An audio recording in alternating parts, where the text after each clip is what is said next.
당신의 후반전, 우리가 함께합니다. 고지혈증 수치 낮추는 현실 식단.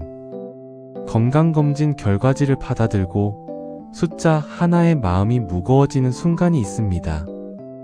콜레스테롤 수치가 높습니다. 라는 한 줄이 계속 머릿속에 남습니다.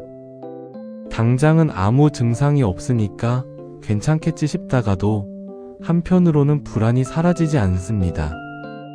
그래서 많은 분들이 바로 약부터 떠올립니다. 하지만 그 전에 반드시 확인해야 할 것이 있습니다. 특히 50대에서 60대는 고지혈증이 시작되거나 악화되기 쉬운 시기입니다. 문제는 이 질환이 통증 없이 진행된다는 점입니다. 그래서 방치되기 쉽고 어느 순간 혈관 문제로 이어질 수 있습니다. 하지만 다행인 점은 하나 있습니다. 식단만 제대로 바꿔도 수치는 충분히 달라질 수 있다는 점입니다. 오늘은 복잡한 이론이 아니라 실제로 바로 적용할 수 있는 고지혈증 관리 식단 7가지 기준을 말씀드리겠습니다. 이건 특별한 음식이 아니라 먹는 방식을 바꾸는 이야기입니다. 첫 번째는 기름의 종류를 바꾸는 것입니다. 많은 분들이 기름 자체를 줄이려고 합니다. 하지만 중요한 건 양보다 종류입니다. 튀김이나 가공식품에 들어간 포화지방 대신 올리브유나 견과류 같은 불포화지방으로 바꾸는 것이 핵심입니다. 이 작은 변화가 콜레스테롤 구조를 바꿉니다.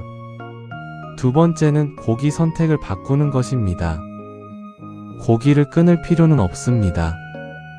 다만 부위와 조리법이 중요합니다. 기름 많은 부위 대신 살코기 위주로 튀김보다 구이나 찜 형태로 바꾸는 것이 필요합니다. 같은 고기라도 선택에 따라 결과가 완전히 달라집니다. 세 번째는 식이섬유를 충분히 섭취하는 것입니다. 채소와 통곡물에 포함된 식이섬유는 콜레스테롤을 몸 밖으로 배출하는 역할을 합니다. 특히 식사마다 채소를 기본으로 포함하는 습관이 중요합니다. 단순한 반찬이 아니라 혈관을 관리하는 핵심 요소입니다.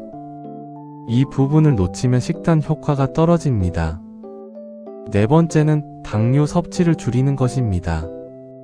많은 분들이 지방만 신경 쓰지만 당도 중요한 요소입니다. 단 음식과 가공 탄수화물은 중성지방을 증가시키는 원인이 됩니다. 특히 음료나 간식 형태로 들어오는 당을 줄이는 것이 중요합니다. 이건 생각보다 큰 영향을 미칩니다. 다섯 번째는 가공식품을 줄이는 것입니다. 햄, 소세지, 인스턴트 음식은 편하지만 지방과 나트륨 함량이 높습니다. 이런 식품이 반복되면 혈관에 부담이 쌓입니다. 완전히 끊기 어렵다면 횟수를 줄이는 것부터 시작해야 합니다. 빈도를 낮추는 것만으로도 변화가 생깁니다. 여섯 번째는 규칙적인 식사입니다. 불규칙한 식사는 지방 대사를 불안정하게 만듭니다. 특히 한 끼를 거르고 다음에 많이 먹는 패턴은 수치를 더 악화시킵니다. 양보다 중요한 것은 리듬입니다. 일정한 시간에 나눠 먹는 습관이 필요합니다. 일곱 번째는 과식하지 않는 것입니다. 좋은 음식도 과하면 부담이 됩니다. 특히 저녁 과식은 지방 축적을 쉽게 만듭니다. 배부르기 전에 멈추는 습관이 중요합니다. 이 단순한 기준이 수치를 안정시키는 핵심입니다. 지금까지 말씀드린 7가지 기준을 보면 공통점이 있습니다. 극단적인 제한이 아니라 균형을 맞추는 방식이라는 점입니다. 고지혈증 관리 식단은 어렵지 않습니다. 다만 꾸준히 지키는 것이 중요합니다.